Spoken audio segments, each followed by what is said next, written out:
Just take a closer look at how dry this grass really is. I mean, it's so flammable, just the strike of a match or the flick of a cigarette could ignite a fire. Contrary to popular belief, chlorine does not kill all germs.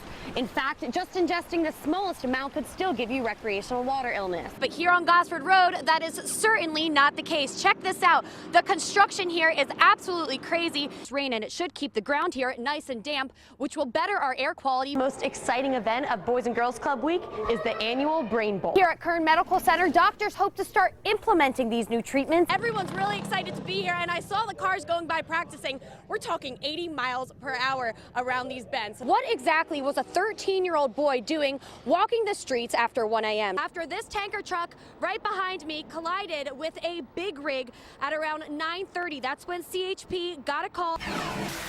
You might be surprised at how much water you're wasting on a daily basis. In fact, the average person wastes up to 10 of these every minute they're in the shower. But they're not only helping out the people here behind me. In fact, they're taking care of the kids this summer as well. Support our troops. It's a phrase we hear all the time, and one group of local volunteers, not armed but with the armed forces, is helping make a difference in our community. 23 ABC's Lauren Ettlinger has more on how the dreams of local youth are taking flight.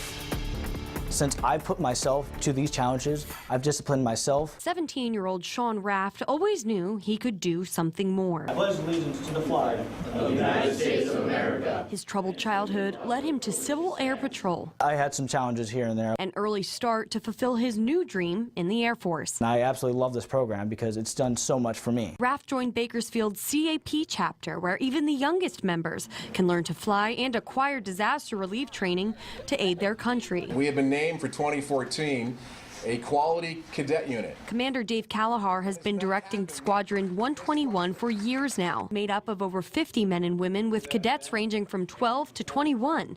He says CAP is always looking for new members to join. We're professional volunteers that care about other human beings, and we give back. Now, the interesting thing about CAP's plane is how economical it is. On average, it only takes 11 gallons of gas an hour to fly. This is a fuel cell. Major Tim Schlabschlager earned his wings nearly 10 years ago. He took me into the skies to get a feel for what these volunteers do. A few safety checks. Cowl flaps open. Cowl flaps open. A gauge on the gas. Valve on both. And it's time for takeoff. There we go. Well, that was easy. Cessna 182 passed its wings through the Kern Mountains, giving me a bird's eye view in the day of the life of these hometown heroes. I already know 60 to 70% of basic training, and I'm a good-to-go airman. And as for Cadet Staff Sergeant Raft, after graduation, he's preparing to embark on his new adventure in the Air Force, and says if it weren't for his experience in CAP, he would have never found his purpose. It's given me the right path. I love working with these cadets. I love bringing them up to what they can be so we can have outstanding citizens and cadets. From high in the sky, I'm Lauren Ettlinger, 23 ABC. Some cool shots up there. Well, if you're interested in joining the Civil Air Patrol, you must be at least 12 years old, and all you need to do is swing by their next meeting. They have it every Tuesday at 7 p.m. at the Old Airport Terminal. Strike. 23 ABC's Lauren Ettlinger is live at the Get Bus headquarters with what the public plans on doing without public transit. Lauren.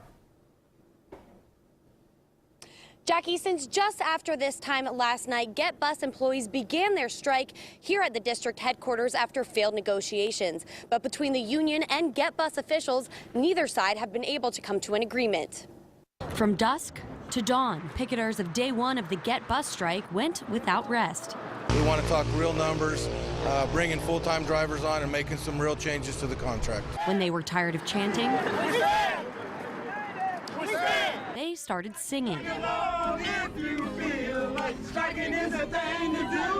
Singing for 4% higher wages and more full-time employment, something union members feel is long overdue. I've been through at least 7 of these contracts, and every single year they've taken things from us. Tonight, the Get Board of Directors met at the headquarters to discuss further plans, saying that if protesters on the other side of the picket line come forward, they'll be happy to discuss. It's really up to the union to come back to the table. There are offers from both sides, so we are waiting for them to come back. For David Enaud, the strike means more than just missing out on a ride to the mall. Without the ability to walk, he's forced to take his mechanical chair anywhere he needs to go now. I've been riding with most of these bus drivers since I was 13 years old. I'm 43 now. But that didn't stop David from staying in front of the picket line with these drivers as they asked for what he says are well-deserved raises. They don't listen to the people that do the job every day. That's like not listening to a firefighter when it comes to putting out a fire. It's anyone's guess as to when the strike will end, but for now it seems as though both sides are standing ground. We want our head above water. We don't want the water above our heads. Now, GET spokesperson Gina Hayden told me that there are no talks scheduled yet, and the union has yet to reach out to the GET bus officials in order to move forward with this situation. For more updates on the strike, log on to our website, turnto23.com. Back to you. 23 ABC's Lauren Ettlinger is live tonight in the Northeast with how you play a big part in helping keep our wildfires under control. Lauren? Well, good evening, Todd and Jackie. I'm here in this big field, and the grass is so dry here. The winds are picking up. And here, just take a closer look at how dry this grass really is. I mean, it's so flammable. Just the strike of a match or the flick of a cigarette could ignite a fire. But unfortunately, that's just the beginning of our problems. This video was taken in southwest Bakersfield earlier today, where we saw wind gusts up to 40 miles per hour. As high pressure moves east and temperatures continue to rise, it could be a recipe for disaster. With the dryness of the vegetation, the wind that we're experiencing right now, and the heat, we have kind of like a trifecta there. Fire season usually begins summer into fall, but because of the drought, enforcement has to gear up. Fire season started so early this year that the Kern County Fire Department had to bring in more firefighters back in February. Captain Sean Collins says so far this year, California has seen nearly 1,000 wildfires spread, and most of the time, we are part of the problem. 90+% of them are human caused, whether it's accidental or malicious. Here are some simple things homeowners can do to keep their houses safer from fires. And though given our weather situation, fires might be inevitable, staying informed is crucial. Now, the Kern County Fire Department is going to start offering free home assessments to anyone that wants to know how to keep their home safe during fire season. And for more on that information, log on to our website, turnto23.com. Todd and Jackie, back to you.